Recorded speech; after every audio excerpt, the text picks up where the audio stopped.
morning class. Today I am going to start our chapter number 1, quadrilaterals. What is the meaning of quadrilateral? Quadrilateral means a polygon which is made up of 4 line segments is known as quadrilateral. A closed figure which is made up of 4 line segments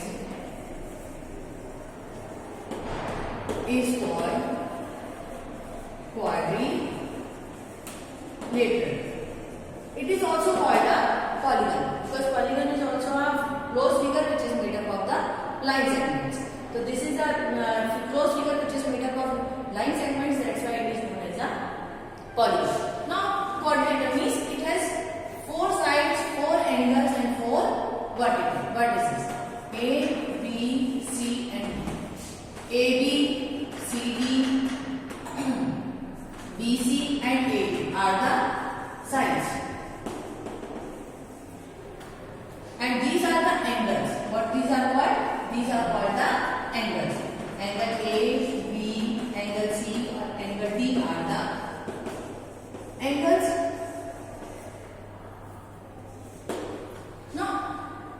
One more thing that I want to tell you, what are adjacent sides? Adjacent sides means AB and BC. These are called the adjacent sides. Means when the 2 line segments join together at the common vertex, that is known as the adjacent side. Similarly, when we are having 2 angles on a single line segment, these 2 angles are called the adjacent angles. Let us consider about the types of the quadrilaterals. You have studied a lot of quadrilaterals in the earlier classes. Today we are going to discuss about the types of quadrilaterals. How many types of quadrilaterals we are having? Especially of 5 types. First is square. All of you will know about the square. Square means when all the 4 sides are equal. This is known as a square. And all the angles are of 90 degree. All the angles are of 90 degree. And the diagonals bisect each other at an angle of 90 degree. So these are the 3 important properties of the square. All sides are equal. All angles are of 90 degree. And third one is diagonals bisect each other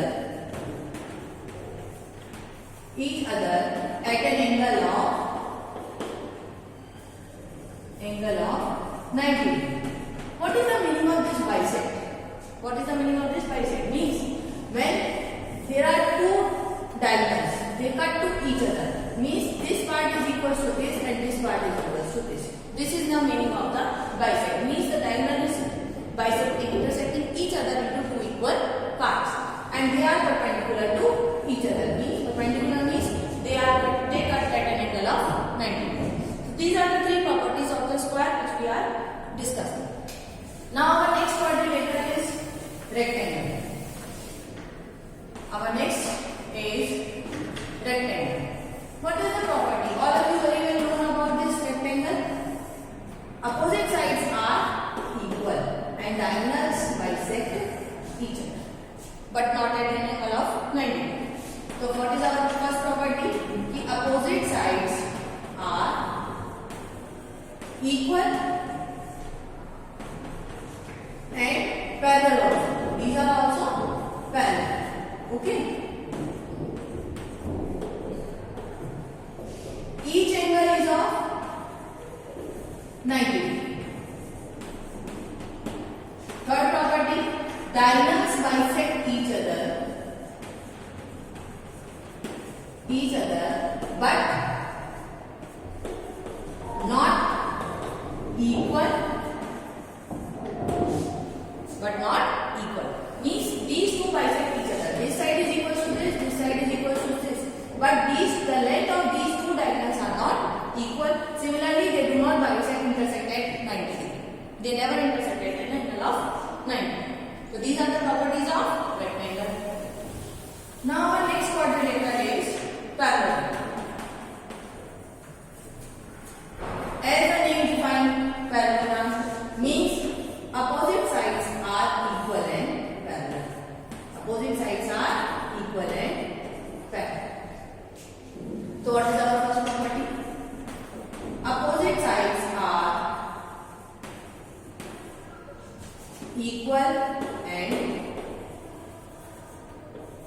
parallel.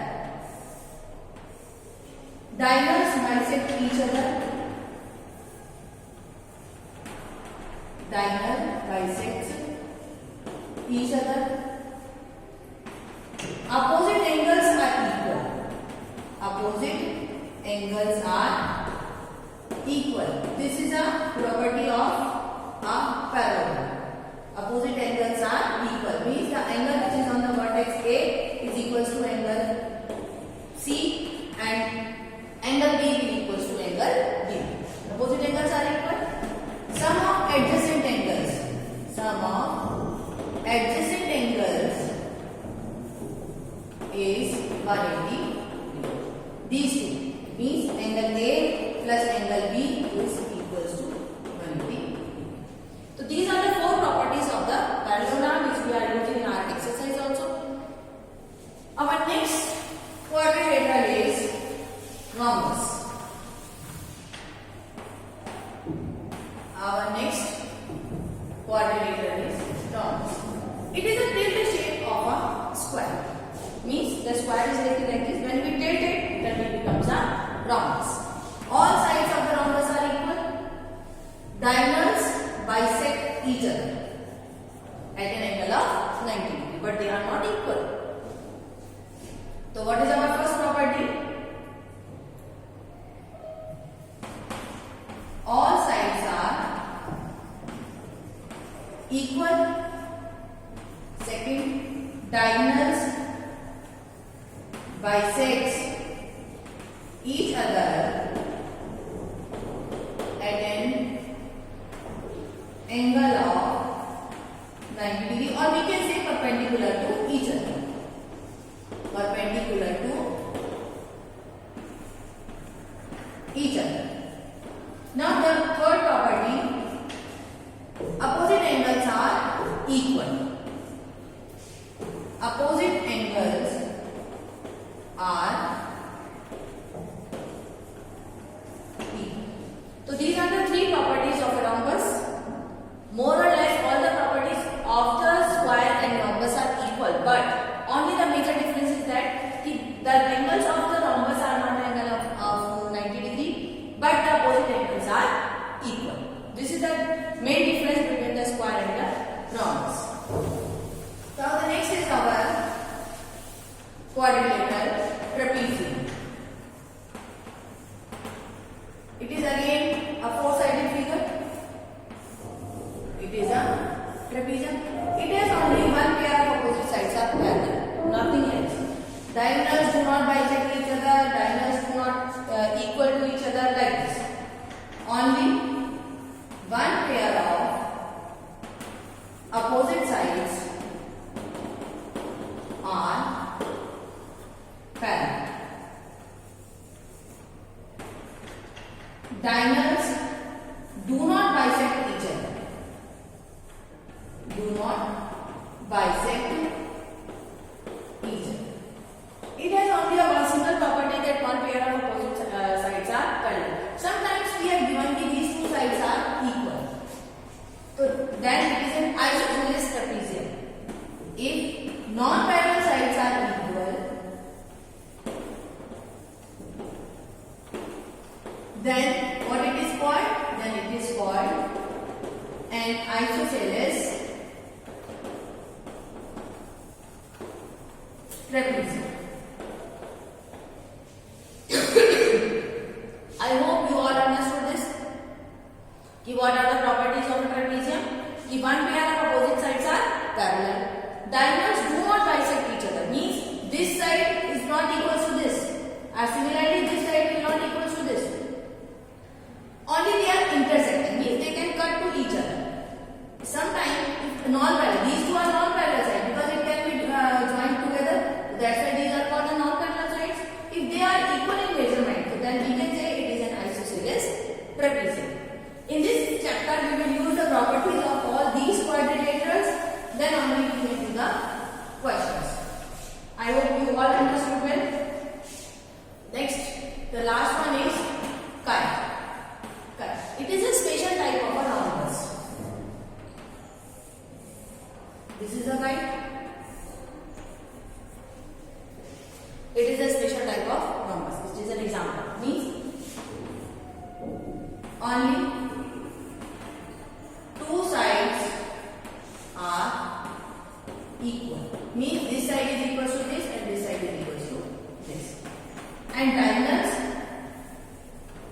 bisects at 90. But they are not equal. Only bisect at an angle of 90. So these are the two special case of a rhombus in which we are using only these two properties, and accordingly we will find out the questions. For today I have explained all these type of quadrilaterals. Please go through about these properties and this will helpful in your exercise. In the homework, please read all the properties and try to solve the first, second questions of the book, which is only the fill-ups and the true false. Try yourself, ask about the